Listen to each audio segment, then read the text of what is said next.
we need to go out to Lincoln, Nebraska to bring in our guest, Gary Fehr from Green School Farms. Gary, good morning. How are you? Hey, good. Hey, I think I'll vote for Green Scenes. That's my vote. Oh, okay. Okay. You get a vote. You definitely get a vote because you're on the show. Yeah. You know, what can I tell you? Okay. You absolutely, because you're spending your Sunday morning here with us and wandering around your facility.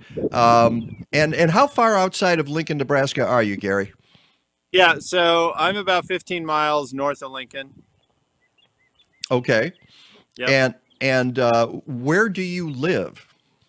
So I do still live in town. The plan is to eventually build a house out here, but as we'll talk about, it's a work in progress. So at this point, yeah, there's no real buildings out here. And that's kind of that's part of the drill here. Part of the reason we've got Yeah. you on the show to tell people what it's like to be a small farmer in America. You know, in the heartland. You don't get more heartland than Lincoln, Nebraska, do you? That's right. Yep. Yep. Breadbasket. Yeah. And Midwest corn belt, wheat belt, whatever. Yeah. yeah, and you are a native of Nebraska, is that right? I am. Yep. I grew up here a couple hours from Lincoln and went to University of Nebraska. Moved around. Lived in some other states. Lived overseas a couple times, but eventually made my way back here. Um, and you were not, this is not something that was in your family, and you said, I'm going to just follow in the footsteps of my parents and my family. You were a software engineer. And did I not see Stanford University on your resume someplace? Yeah, I went to grad school at Stanford out in Palo Alto. That was pretty cool. Yeah, that was a long time ago already. Well, yeah, but it shows that you're no slouch either. You don't get into Stanford if you're a slacker. So what kind of work were you doing, and how did that lead to agriculture? Yeah, I mean, the two are kind of disconnected, really. Yeah, I started out as a software engineer. I just wanted to be an engineer. I was always that always just captured my interest. I was good at math, and so I went into software engineering and worked at different companies. Just doing software and not really thinking about too much else. I mean, I liked it. It was challenging and stimulating. I studied artificial intelligence at Stanford and worked on some pretty cool AI projects. Wow. And That was back in the day before we had, the ubiquity of iPhones and iPads and just being connected internet 24/7. So it was more groundwork type of research, but it was very stimulating and everything. But that's kind of worlds away for my life right now.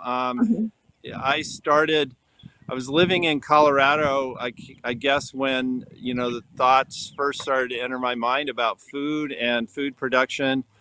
My late wife and I would go to farmers markets there, and just it was a fun thing to do, social outing. Fun to buy the fresh food and everything. We started learning though, and thinking more about what does it mean to produce food, and why does that matter, and where does the food come from? It doesn't just show up in grocery stores magically. So what is that process? And at some point moved back to Nebraska to be closer to family and for other reasons too. But um, just continued that sort of mental intellectual journey about learning, and that developed into more of a burning curiosity and desire to actually be a participant in the process. So it went from just being a consumer at the farmers market to actually wanting to be a producer for the farmers market. And so that was, boy, that's already, I would say about 10 years ago, I started to decide that I wanted to pursue this in earnest. And so I knew I was going to have to build skills. I had no agricultural background. I mean, anybody that grows up in Nebraska is likely knows family or has some kind of extended family in farming, and that was the case for me. So I wasn't a stranger to rural landscape at all, but I did grow up in town, and for Nebraska, I was a town kid. Um, so, so I had no agriculture background, even though I did have relatives in doing like soybeans and corn type farming.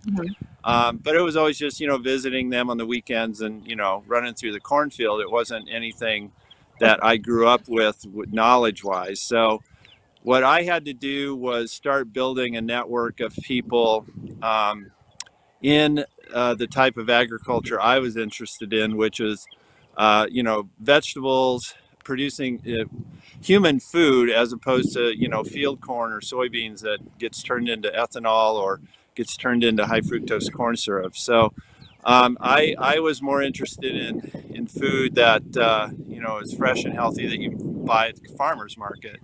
So I started volunteering with different environmental groups, including agriculture-based groups, and just getting to know area farms, helping out, getting my feet, getting my hands dirty a little bit, and just to kind of test the waters whether that was something I would actually enjoy. And then, so let's see, 2014. I took a introductory course that was offered by the University Extension. It was just called a Farm Beginnings course, and it was just a short course where they brought in speakers from local farms and from supporting organizations just to describe,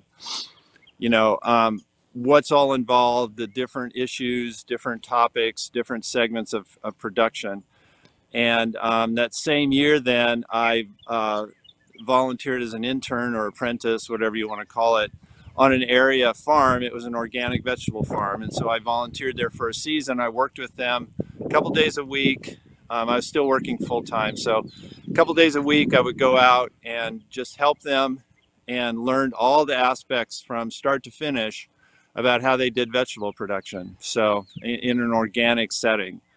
So, and was that something that you wanted to pursue from the get-go, which is organic / regenerative / sustainable kinds of gardening or farming? Yeah, absolutely. I mean, that was an essential part of it because, the learning I did, during this whole time, and I'm still learning, but it's just, recognizing the huge environmental impact that agriculture has on the world. I mean, if you think about all the land that's under agricultural production to feed, all the people in the world.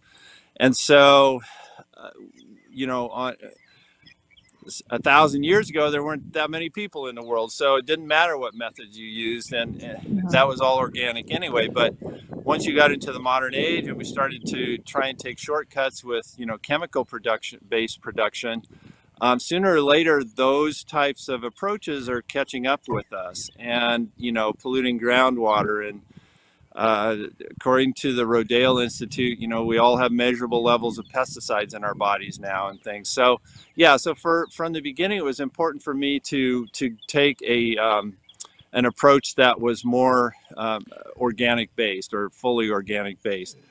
It's interesting. One of the stories that Peggy and I are going to be talking about at 10 o'clock is one that she passed along to me about how glyphosate, which is the active ingredient in Roundup, is now found in more and more of our food. And this is exactly what you're talking about. Right. Yeah, Environmental Working Group just came out with a new study of how much they found in places you wouldn't even expect. Right. So here, but at some point, and if it had been me and I'm out there working in these fields, I might say, I really enjoyed that software work. Maybe I'm going to go back to AI because, AI is really big now and maybe I can make a lot of money doing that. Do you ever look back and think, wow, I might have ridden this wave and been, buying $1 million homes out on the coast or something like that? Man, just last week I thought that, but and then the thought passed and you kept on going. Like, no, I would rather kill myself pulling weeds and, no, but Yeah, I mean, obviously, yeah, it was a much easier life, and there's something to be said for a steady paycheck with full benefits, obviously. So, um, I I kind of, I don't know if there's something in me that has to do things the hard way or what, but I mean, it's just, it was the challenge of, can I make this work? And it was also this sort of, there's lots of reasons I went into, giving this a shot. This is going to be my 8th season growing. And so there's been lots of reasons I did this. And one of it was like, for myself, I just got tired of sitting at a desk staring at a computer screen. It's like humans aren't meant to be sedentary like that. We're meant to move around. We're meant to interact with the earth. We're meant to, dig in the dirt. And I know not everybody likes that. Not everybody can do that. And I'm not judging anybody for whatever lifestyle they choose. But for me, I wanted that tangibility of like pointing to the field and saying, hey, I grew that. As opposed to, searching a database all day or something. It started to feel unfulfilling, I guess. Well, and I'm going to guess that when you look at your blood pressure and your other bodily functions, you're a lot healthier now than you were 8 years ago. I mean, I think so. I'm moving all day. It's not, like I'm not running or it's not aerobic exercise, but yeah, I'm moving all day. It's easier to keep the weight down, and I'm eating, my own organically produced fresh food. So, I mean, what could be better? I love this. I mean, I wouldn't trade this for a paycheck for a steady paycheck for anything. All right. Well, let's talk. Go ahead, I was going to Peggy. say we have a comment, Gary, from one of our viewers. This is actually coming from Blazing Star. Wish there were more people like Gary in our country, they say. So there you go. Oh, that's really nice. And we need small farmers. That's for sure. I mean, there's so much going through my mind. In a second, I want to get to you telling us about making the leap and getting the land that you have. But Yeah. The thing that popped into my head, and I've been doing this for 25 years now, this show in various permutations, starting with, Gargantua Radio down the dial, which was WGN, and other places. And the argument that has been made for 25 years that I keep hearing is the big ag folks say there's no way we can feed the world without the chemicals and the big farming, and the little guy saying no, it can't be done. Where do you stand on that argument, that question, Gary? Yeah, that is a great question, and it's the central question that's thrown around all the time. And I want to preface what I say with, these are my opinions, and I don't pretend to be an agriculture expert. I am still very much learning, and sometimes it feels like I still don't know what I'm doing. But that's what makes life so exciting, right? Is you get to learn all the time. So on the question of production, I mean, just a couple of thoughts. One is, the idea that we can't have the level of production we need to feed the world unless we're using chemicals. And so I read an interesting article that sort of talked about that, and it said that when we do side-by-side comparisons, and there have been side-by-side comparisons. So Rodale Institute is an organization that does that ongoing. They do side-by-side trials of organic production versus conventional production. And interesting article that kind of deconstructed that myth. And myth, I want to be careful about using the word myth. Deconstructed that topic by noting that conventional agriculture is optimizing for minimal labor. It's optimizing for production by minimizing labor. And so if you are trying to get the same output on a field through, chemical spraying, chemical fertilizers, and then you turn over to the next field and expect that same level of production with the same amount of labor input, you are, and it's organic, you are likely to have less production because the variable you're trying to minimize for is labor. You're trying to minimize labor and have one person be able to, do that 1,000-acre farm. That person is, if they turn immediately to do the same thing with organic production, of course, they're going to have increased weed pressure. How are they going to manage that by hand?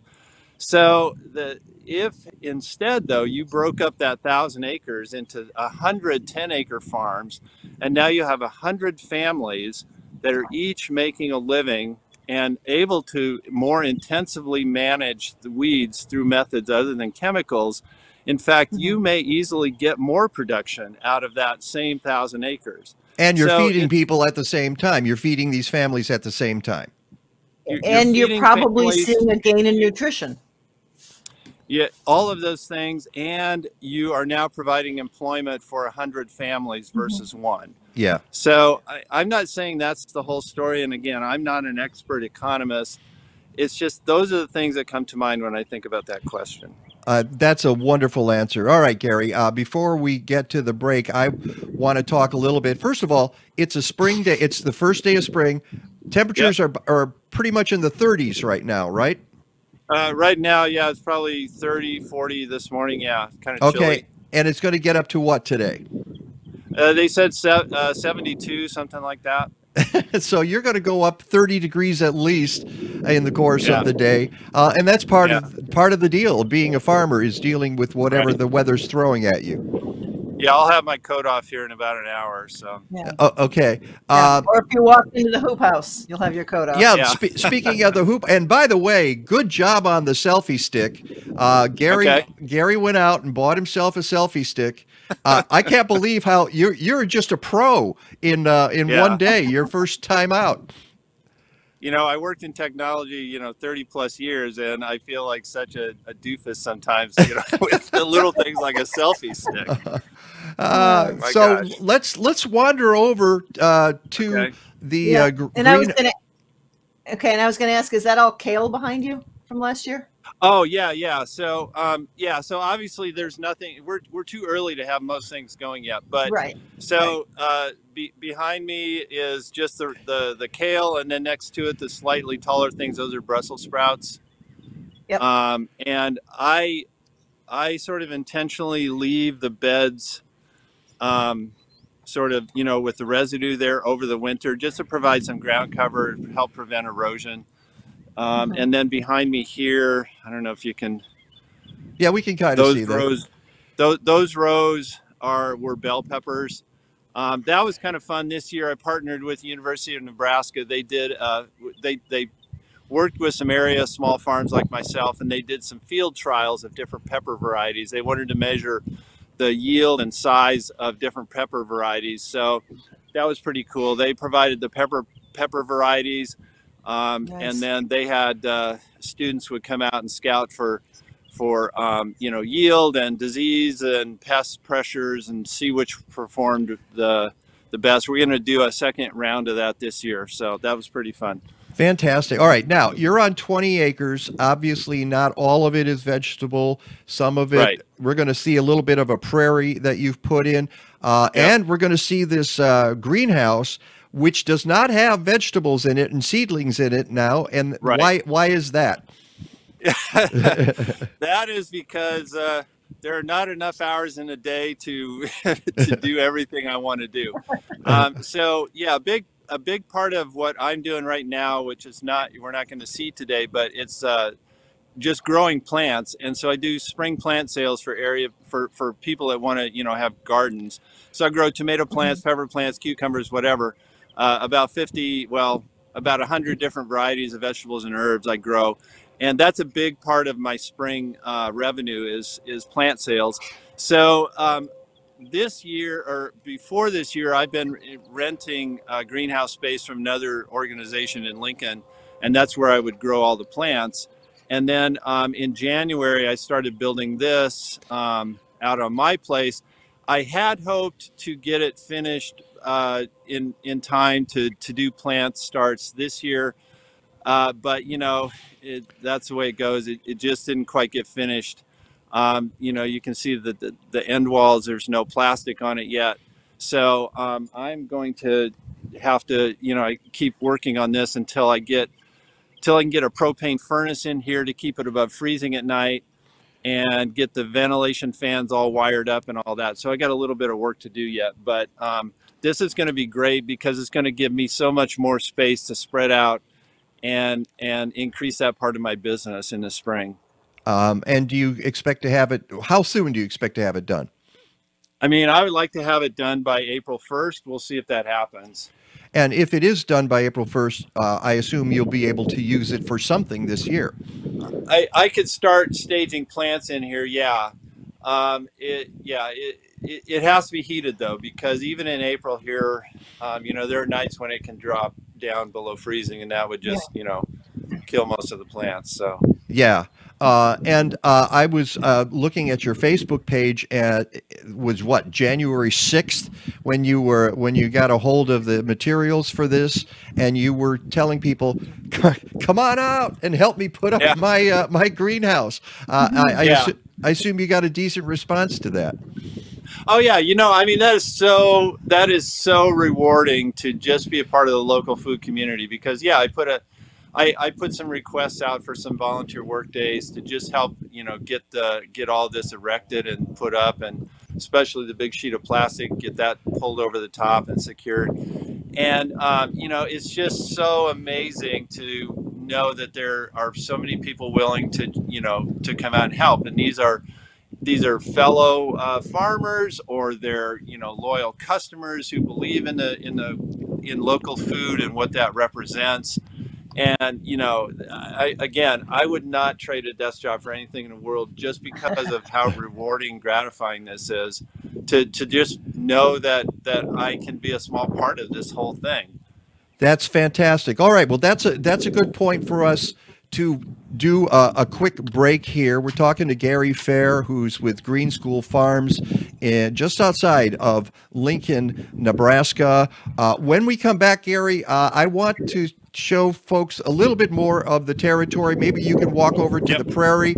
And we've got some machinery that we're going to show people what it's like for a small farmer to be doing this more or less on his or her own. It's the Mike Nowak Show with Peggy Malecki. Please stick around. This is really fun.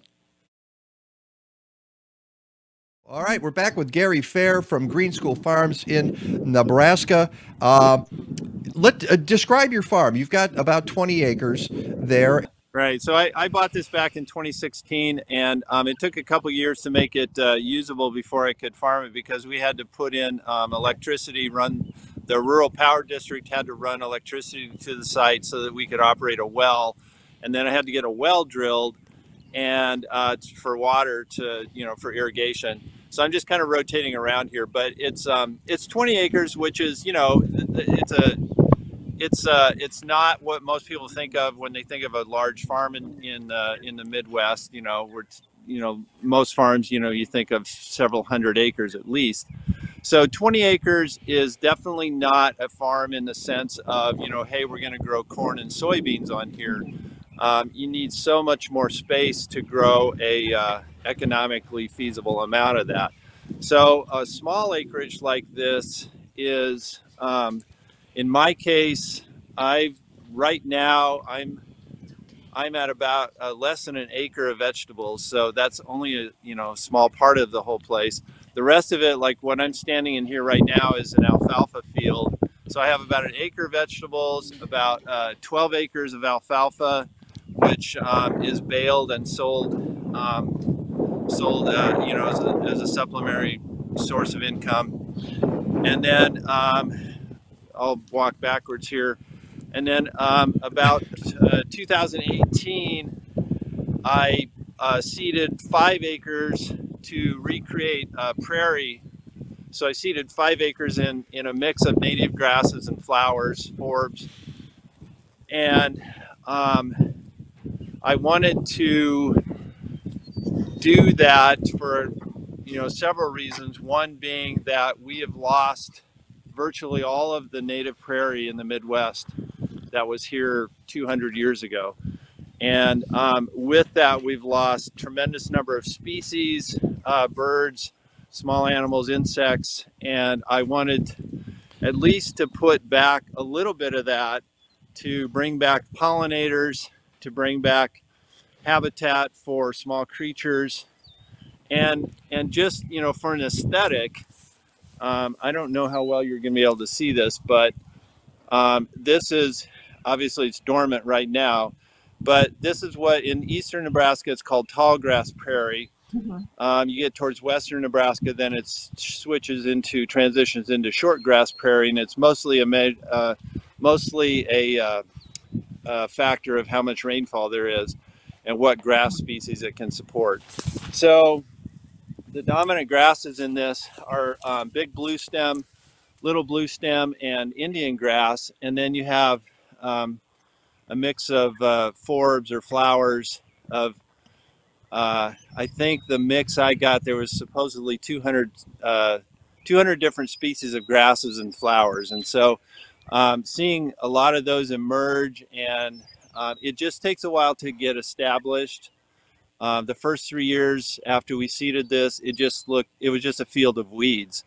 We didn't do any control, we didn't spray, didn't do anything. We just cleared the ground, broadcast the seed by hand. I had some friends and family come out.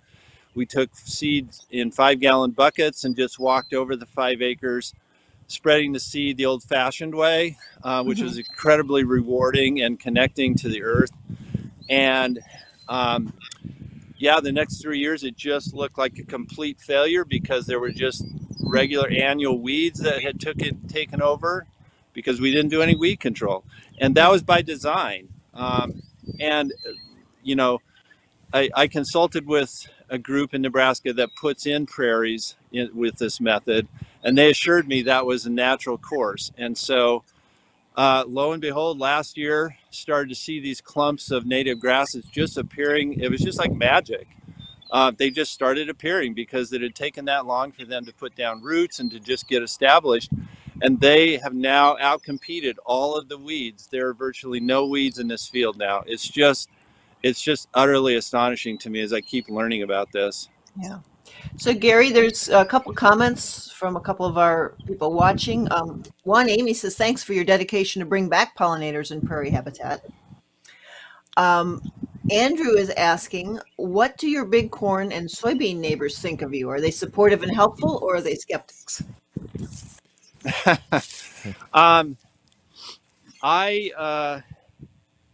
This land is, well, so yeah, how do I answer that question? I mean, carefully. Yeah.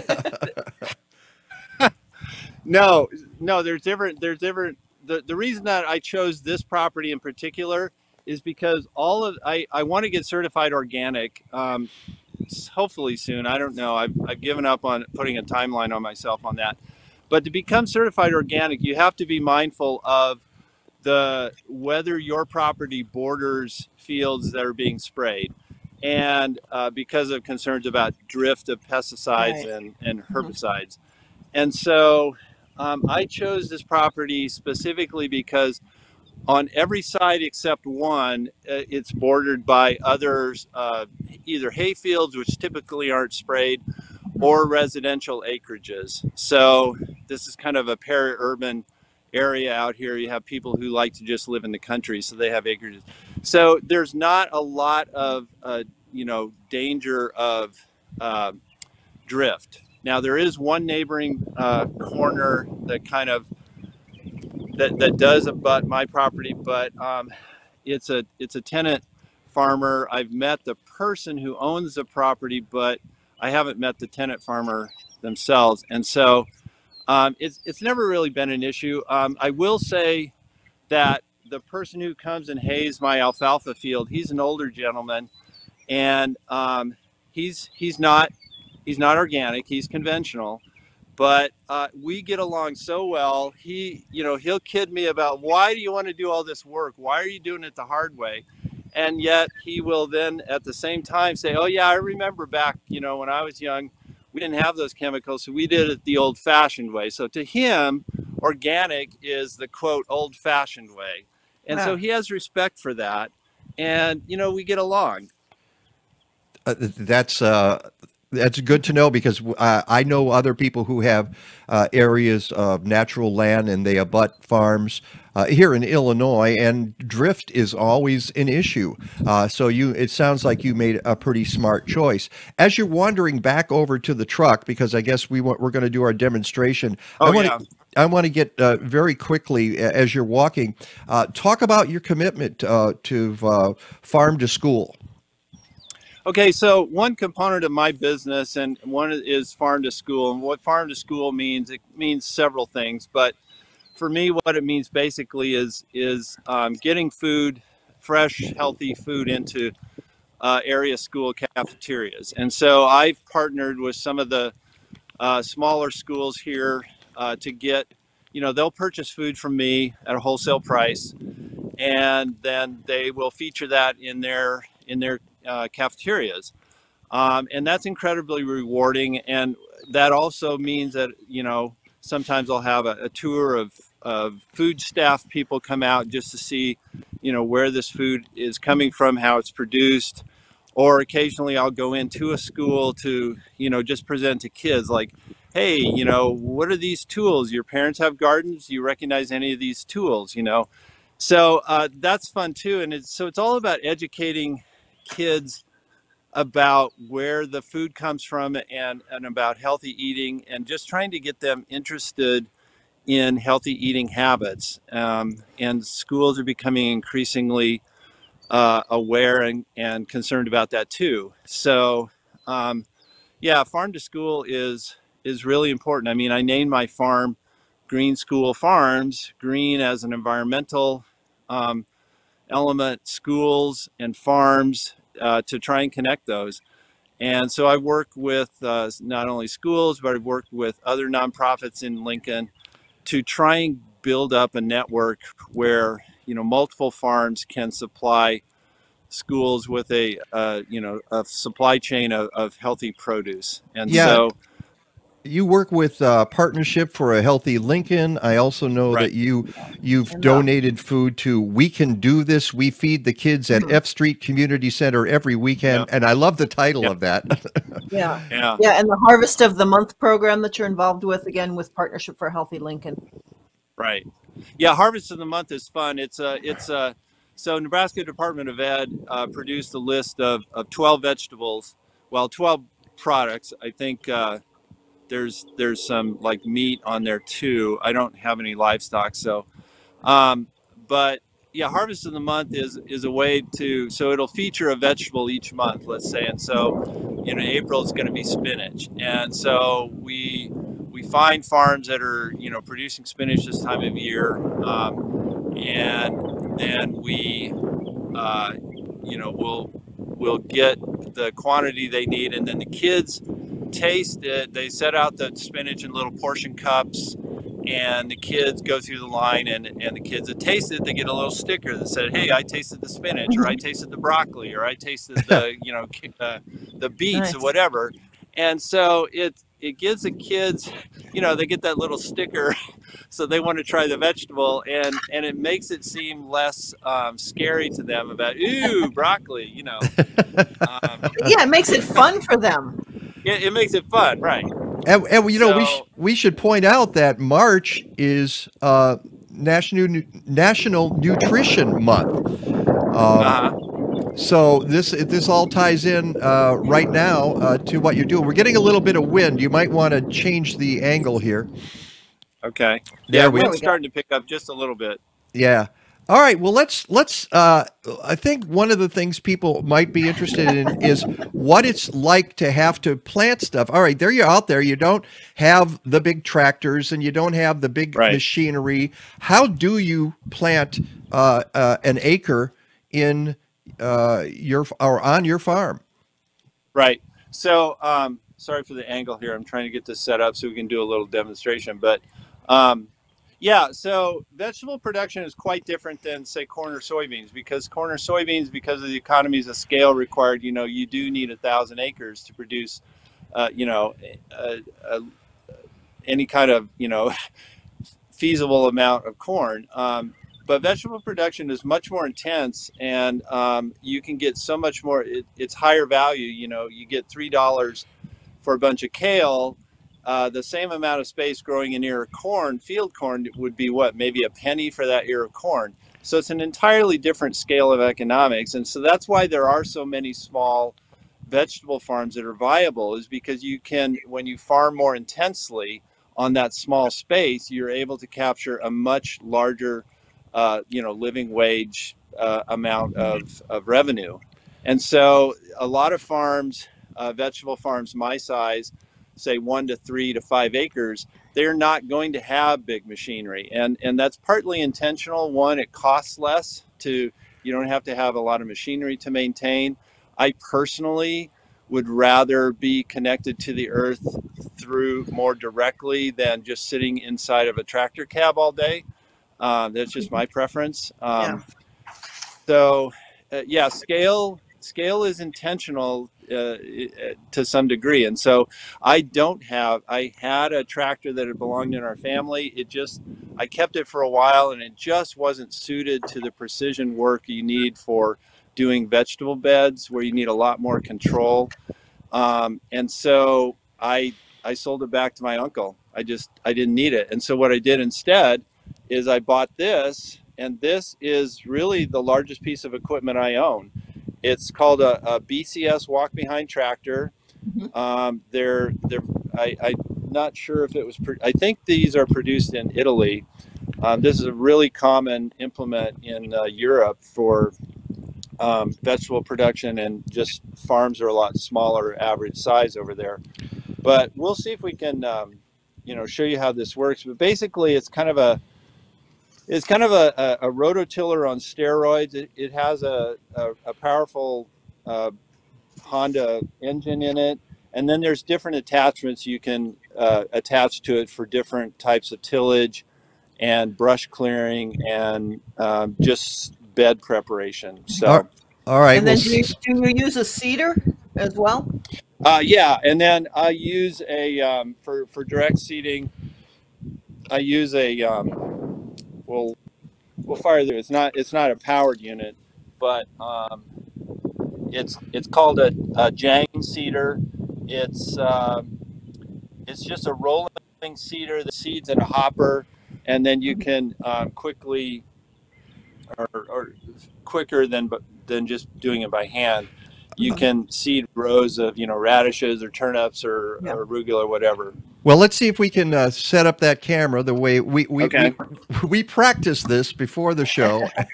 We'll see how, and I'll tell you when you've got that aimed correctly. Yeah, sorry. Let me. That's okay. He's a one-man band, even with his selfie stick and cell phone. Yeah. That's pretty good. Okay. Let me fire this up. So what we're gonna do here is I don't know if you can tell, but the beds here haven't been prepped at all. So we have some beds, and we're just gonna the attachment I have on here right now is called a power harrow, and it's just a series of blades that spin vertically, and they just kind of stir up the top couple inches of soil. And I could talk a lot about the reason we don't do deeper tillage, but if we have time, we can get into that. But anyway, so I'm just going to go down the bed here for a few feet and just show you how I prep a bed, and then we'll bring in the seeder and we'll seed some arugula in here. And then a month from now, you guys can come out and have some salad. So Sounds good to me. Not just arugula, though. That would be a little spicy. yeah. Well, there's all sorts of stuff you can do with arugula. Goes nice with like Corona beans and some asparagus when that comes in. I'll give you the recipe. There you go. Love listening to that cardinal in the background too. Yeah.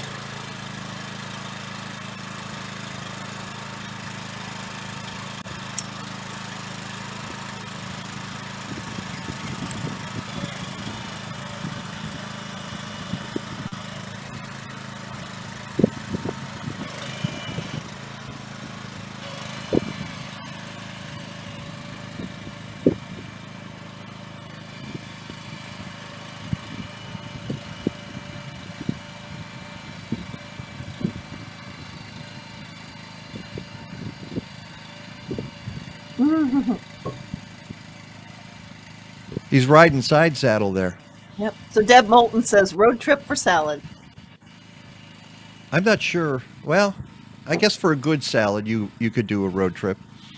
Yeah, but there's road trip and there's road trip. You get to meet Gary and hang out on the farm and have some salad. All right. So, I don't know how that turned out. it was perfect, Gary. Take the camera now and show us the soil. Do a close up Okay. of the soil so we can see what the Okay. machine Yeah, has done what there. you did there. Yeah. Right. So,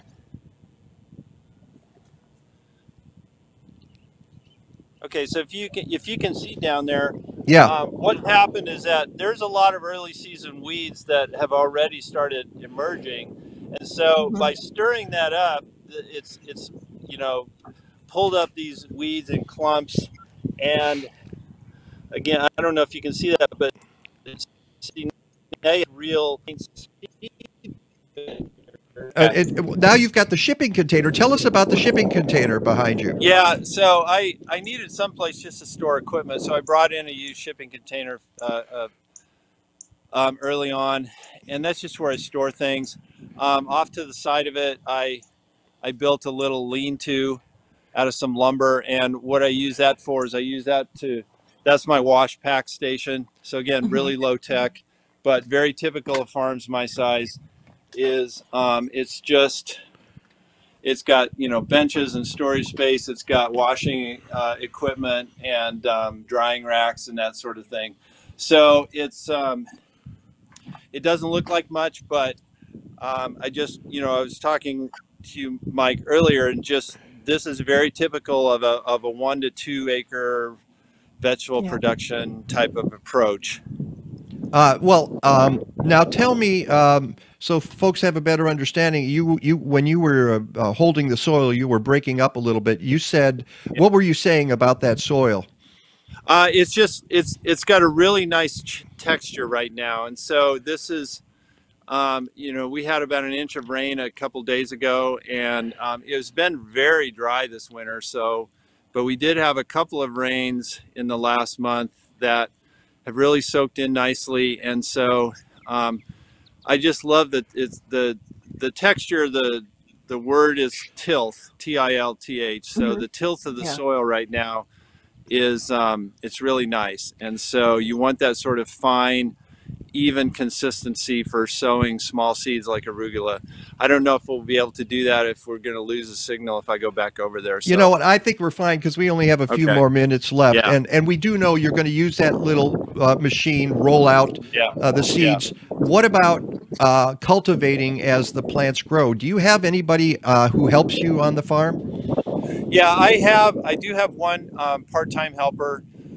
She comes out about 5 to 10 hours a week, and typically, like on a Saturday, as we get into growing season, typically she'll come out on Saturday and help harvest for the market on Sunday, and then Sundays she'll help run the booth at the farmers market. So I did 3 markets last year. I'll probably do those, and I may add part of another market this year. So Do you make enough at the farmers markets to get by? Well, that's also. So I did this. This is my 8th season, but it's only going to be my 2nd season where I'm completely quit my desk job. So I quit my desk job. I went down to part-time for a few years, but that's still it was difficult to find enough time to grow enough and sell enough. So last year was the first time where I finally bit the bullet and just quit my desk job. So I did. I saw a dramatic increase in sales simply because I had more time to show up, harvest, and show up to sell it. And so I hope that trend continues this year. I am not able to cover all my personal expenses yet, so I am relying on savings and some investments and everything. So but yeah, the goal would be to get to at least to a break-even point. Yeah. Do you have a little farm stand as well at the farm if people come during the week for vegetables? No, I haven't tried that yet. I guess I'd kind of like to wait until I'm living out here for some of that stuff to you have to issue be there, the obviously. vandalism or Yeah. whatever. But yeah, I haven't tried that, although I guess I could. Great idea. A lot of What people do that. Yeah. one of the things before we go though, we just touched on drought. You're kind of in the middle of an area of the country that has been experiencing drought. And I'm sorry you lost your selfie stick there somewhere along the way, and now you're. No, I've got it back. Oh, you got it back. Okay, great. Yeah. How have you been dealing with the drought? How has it affected your farming? Yeah, I was just looking at a drought website last night.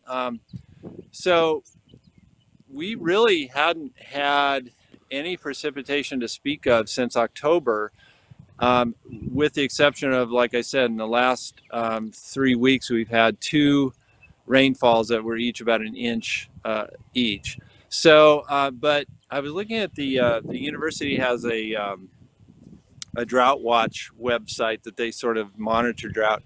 And the Lincoln area is classified right now as in a moderate drought. I was a little surprised at that. It seemed like it would be more extreme, but apparently we've had enough dribs and drabs of precipitation that, you know, at the time didn't seem to amount to anything. Anyway, so we're in a moderate drought. Yeah, that's a question, and none of us know the answer about how climate change is going to affect that.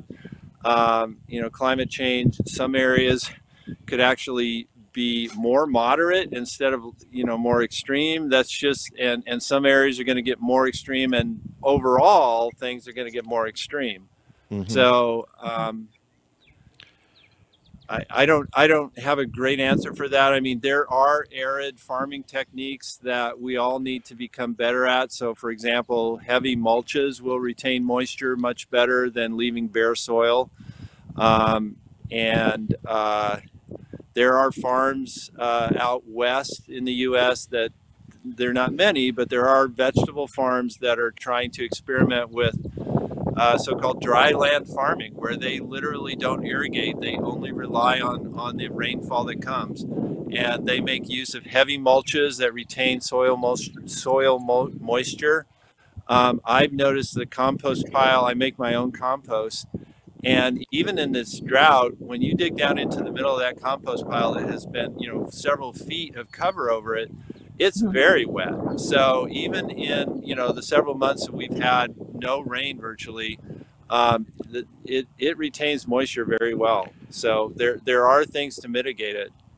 Well, Gary, I can't tell you how wonderful this has been. This has just been fabulous, and I think our viewers appreciate it. I have to tell you that Amy Bartucci, who's been on our show and is with the Illinois Food Scrap Coalition, says you need to run for office somewhere.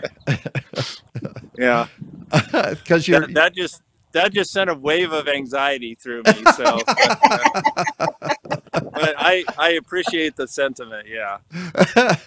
Well, I would vote for you. I would even move to Nebraska to vote for you. So okay. at least for a couple of weeks, and then come back to my home. Gary Fehr, thank you so much. Good luck with the growing season, because yes. you know, it looks like you're off to a good start. And congratulations on all the good work you do in working farm to school and teaching people about where their vegetables come from. I mean, I was going to say, if people want to learn more and maybe help you out, Gary, what's the best way to reach you? Yeah, just go to the website, greenschoolfarms.com, and also Facebook, same thing, Green School Farms, all one word. So. Right, and those the link to Green School Farms is on my blog post in case you forget, or just write to me and I'll pass it along, because I want people to know about you and to support your work. And if they want to come out and help harvest, I'm sure you would accept their help. Yeah, totally fun. I mean, and I want to thank you guys. I mean, this is an awesome show that, you know, you're always highlighting environmental topics and keeping it in the forefront. And I'm just thrilled that, you know, you wanted to, you know, have a few minutes to talk. So thank you so much. Well, you filled up an hour for us. You know, all I had to do is wind you up and let you go. And and I haven't had to do much except hit the wrong button every now and then. So, okay. all right, Gary Fehr. Hopefully we can stay in touch with you this summer, Gary. Oh yeah, listen, you know Yeah, what? totally. We should follow up mid-season to see how the crops are doing, and then maybe even Okay. harvest. I think Yeah. I would love to see this again. So I want to Okay. get back when it's a little bit greener. Yeah. Yeah. Me too. All right, Gary, you have a great Sunday. Okay. Enjoy the 70-degree weather when it shows up. Yeah. All right. Thanks, guys. All right, thank you. It's the Gary. Mike Nowak Show with Peggy Malecki. We'll be back with the green whatever in just a couple of minutes. Was that awesome or what? Just that was, That was a lot of fun. and Yeah. I think our viewers really appreciated that too. And all of that, I forgot that I could have been showing photos too, but he was so interesting. Yeah. But I do want to let you know that Gary is capable of growing really wonderful vegetables. Like, for instance, how about them carrots? Those look great. These are some of the photos that he had sent me, and some of his tomatoes. I love this next photo. This says it all there.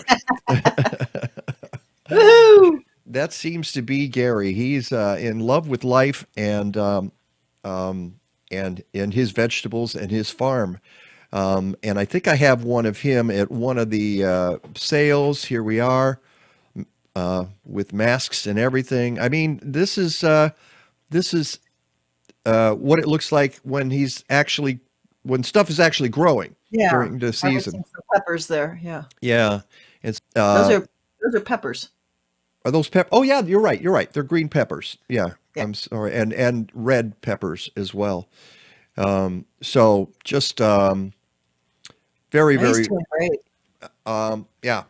I'm impressed, and I think our folks who are watching this are right. He really does need to run for office. I think he could be senator from Nebraska. They could use somebody like that. That would be a very very good thing.